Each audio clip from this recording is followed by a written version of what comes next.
आमे प्रथम किस्ती जोटा सेप्टेम्बर 17 माननीय प्रधानमंत्री कर कमल लोकार्पित होता तार द्वितीय पर्याय अक्टोबर 9 गोपबंधु जयंती दिन लोक माने पुणी महिला खाता को जीव आज बोधे कोटिए ऊर्ध्व रेजिस्ट्रेशन कंप्लीट हम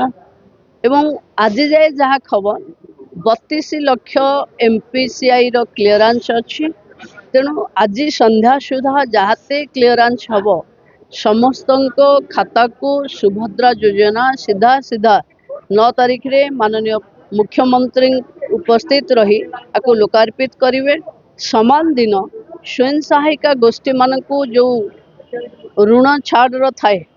से सुध छाड़ पैसा भी समान 200 कोटी ऊर्ध्व टंका से दिन भी मुख्यमंत्री रिलीज करेंगे।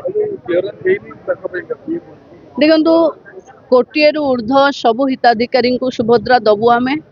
जोटा एमपीसीआई क्लीयरेंस है नथिबो पुणी थरे आमे कमिटी बसी ताकू पुणी गाँ को आसवा को पड़िबो पुणी थरे केमती तांकर कौन कमी अच्छी कौन कले से माने एलिजिबल हेबे करवा को पड़िबो डिसेंबर पूर्व समस्त हिताधिकारी पाखे सुभद्रा पहुंची सारी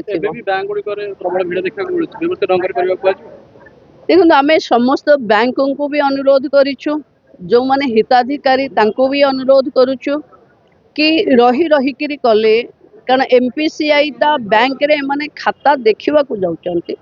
एवं आज जेहेतु गोटे टंका आसबार अच्छी समस्त अकाउंट को तेणु मोबाइल जार लिंक नथिबो मेसेज न आसीबो तेणु उत्कंठा बढ़ुची किंतु बैंक पाखे अଯଥା गहली न करिवा कथा एवं बैंक तांकर जो बैंक मित्र माने पंचायत रे अछंती तांको जरिया रे ये समस्या को समाधान करने मु बार बार निर्देश भी देछि।